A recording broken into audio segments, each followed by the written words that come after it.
Hello, everybody. Happy Saturday. Welcome into the Pack a Day podcast here on YouTube.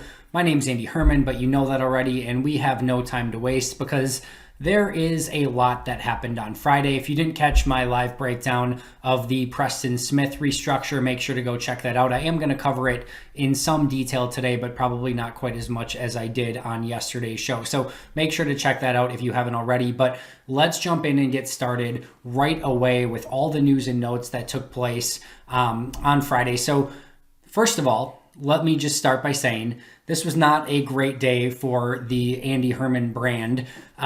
Tim Boyle, of course, it's announced that he is not going to be tendered as a restricted free agent. More on that in a moment. And as somebody who has been kind of leading the charge that Preston Smith should be and probably would be released at some point this offseason, certainly some egg on my face for that. No questions asked. I'm sure maybe one of your favorite parts of today's episode will be telling you and looking you in the eye, I was wrong. And it will not be the first time, certainly. And I can guarantee you it will not be the last. But as I, kind of look back at things and as I mentioned in my video yesterday, my expectation and my belief was that Preston Smith would be released based off of not only his contract, but how he played a season ago. However, thankfully, I did put a very heavy asterisk next to that throughout the entire process and saying that unless he takes a major pay cut and completely restructures his deal, which, to be fair, he took a major pay cut and completely restructured his deal. So that was always a card that was still on the table. But if I'm being totally transparent, I did not think that that card would be played simply because I didn't think that there was going to be a medium ground where it made sense for Preston, where he couldn't get more money on the free agent market, and where it made sense where Green Bay could keep him and not, and still save the amount of money that they needed to save in order to get under the cap and maybe make some free agent moves. But what was done, and again, as I mentioned yesterday, was nothing short of extraordinary by both Russ Ball and Brian Gutekunst, as well as Preston Smith and his agent. So I want to say, first of all, here that I am not going to be somebody that is going to talk myself into shit after it happens, right? I've been very transparent all the way along, all along that I thought that the right move here was to release Preston Smith. That being said, they found a way that, in my opinion, very much makes sense for the Green Bay Packers and certainly for Preston Smith as well. So first of all, being able to figure out a deal with Preston Smith that they were able to get him at basically the same exact rate this season, where if they cut him, is extraordinary, because now you have some return on investment for what you've already paid in. You get to play him this season. You have now Rashawn Gary, Preston Smith, and Za'Darius Smith, and you get to see if Preston Smith can bounce back from his poor 2020 performance. And what's more important here is that you get somebody who is now hyper motivated to play incredibly well this season, because for Preston Smith, if he was released on a one-year deal, because he would probably want to take a one-year deal because he's not going to get a huge contract on a multi-year deal based on his performance last season and because the salary cap is so crappy this season because of all the pandemic and everything. So he and his agent probably would have wanted to sign a one-year deal regardless.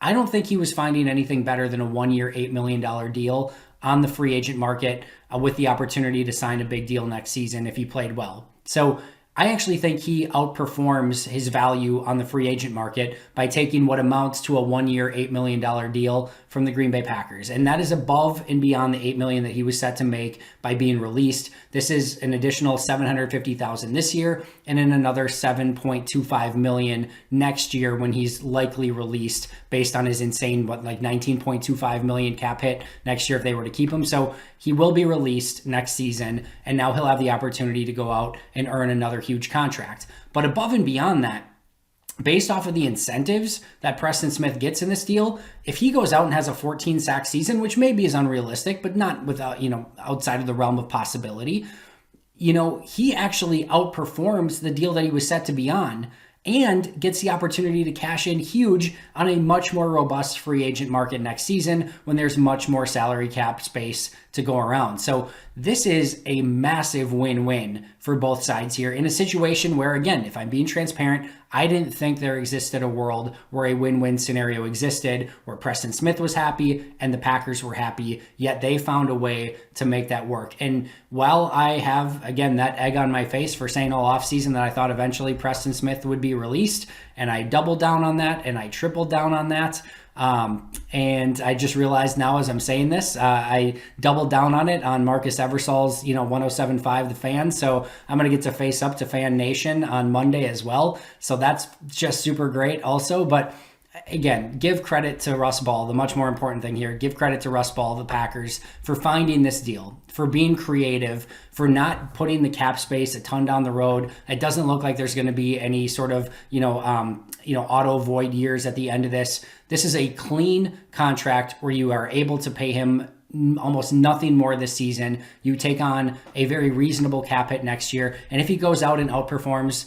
and has a 14 sack season, tip of the cap, you're happy to pay him for that type of performance. And it's certainly going to put you in a position to potentially go out and win a Super Bowl, because you just had Preston Smith last year completely underperform. If he gets back to that, to really performing at a high level, your defense is so incredibly better just in that alone. So a really, really nice, smart deal by both sides here. And kudos to all parties for making it work and getting it done and making me look like an idiot. I tip my cap to you, and everyone's now very satisfied. Next up, you had a restructure for Adrian Amos. And it was interesting because they could have gone a little bit more aggressive here to free up some money and have a little bit more additional space. They kind of went halfway here. They only took about $1.5 million in payments this year, spread it out into a signing bonus so that it's $750 this year, $750 next year that they'll pay. And they only saved $750,000 in cap space by doing this deal.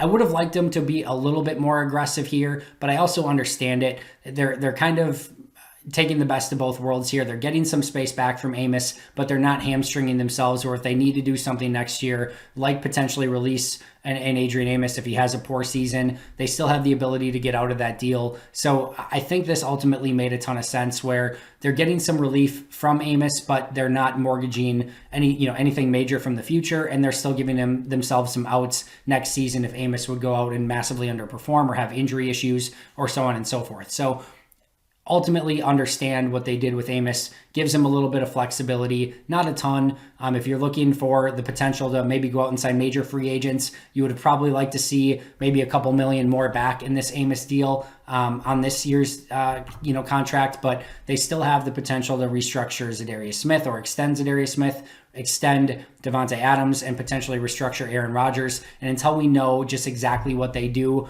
in that regards, it's going to be tough to kind of judge this as a whole. But I think ultimately this deal and this restructure for Amos makes a ton of sense, where, again, they get some immediate relief, but at the same token, don't mortgage too much of the future and give themselves some outs moving forward.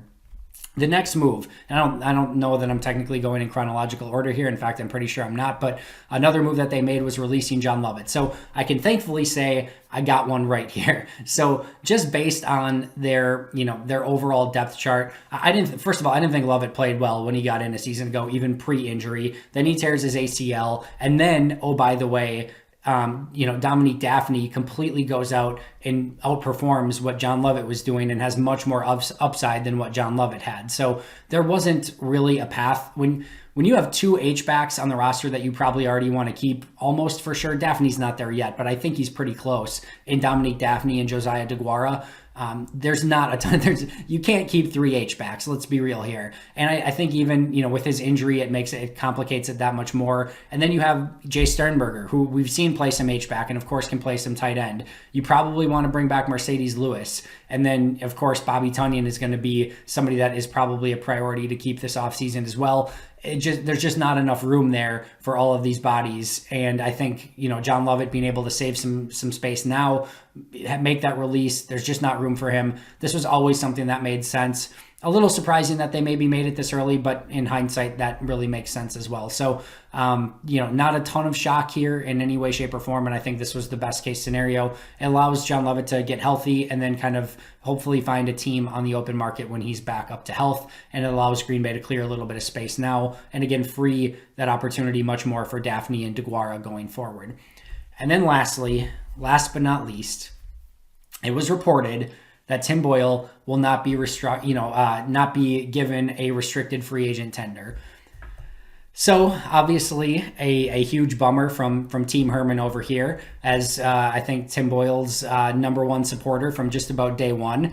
But if you would have asked me going into the season if I thought it was more likely that Tim Boyle would be off the roster than on the roster, I would have said unequivocally it's much more likely that he would not be on the roster this upcoming season. So this is not shocking in any way, shape, or form. I've somewhat prepared myself for this moment, although it certainly didn't make it any easier. Didn't want to find out on a Friday afternoon. I am surprised, and as I've mentioned on podcasts, right here on YouTube so far this offseason, I did think that they would tender him an offer with the idea that they would try to trade something and get something in return, because it's a non-guaranteed tender. So if you put him on the roster for a few weeks, have him sign that restricted free agent tender, offer him out to the league. If nothing comes back, you can release him and let him go, and no harm, no foul, except maybe to Tim Boyle. This gives him a little bit of an opportunity to seek the free agent market sooner rather than later. I thought there would be trade value in Tim Boyle. This could be another one where maybe I was just flat out wrong. Maybe that value didn't exist. And if that's the case, which Green Bay would probably have a pretty good gauge on, in that case, it makes sense just to not tender him. Save yourself the money, give yourself the freedom to spend an extra $2 million and not be tied down by that, while you're trying to trade him. And it gives Tim Boyle a better opportunity to seek a new team that he would be the best fit for as free agency opens. So definitely not shocked in any way, shape, or form that he's not going to be on the roster this season. There's no play for him, right? And some people have said, well, just because he didn't get offered a restricted free agent tender doesn't mean that Green Bay couldn't sign him back. And while technically that's true, and I'd love to look you in the eye and say there's still hope that Tim Boyle will be back this upcoming season, if I were Tim Boyle's agent, Green Bay's the last place you want to be right now, other than maybe knowing the system and stuff like that.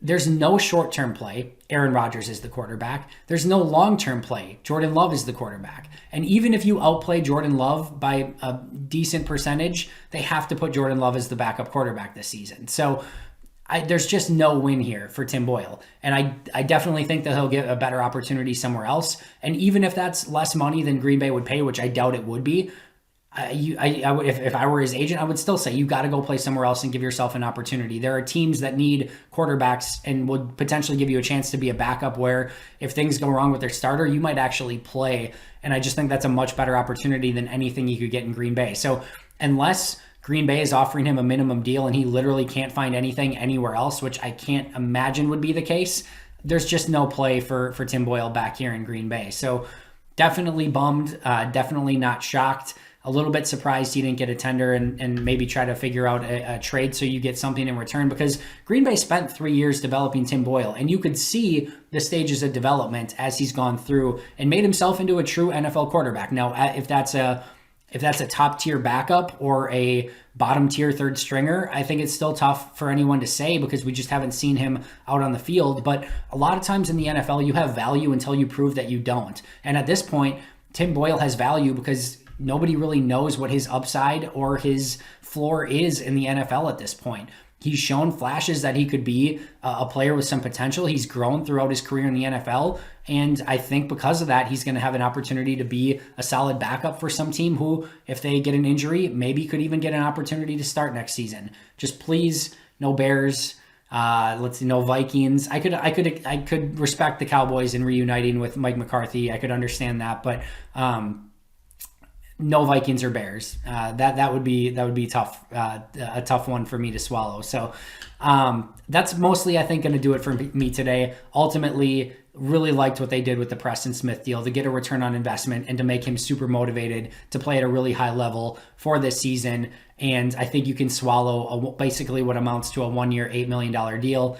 Certainly understand the Adrian Amos restructure. Would have maybe liked a little bit more savings this year, maybe a little bit more of a hit next year, but leaving yourself out in a future contract is always a smart thing to do. So probably smart on Ball and Gutekunst there.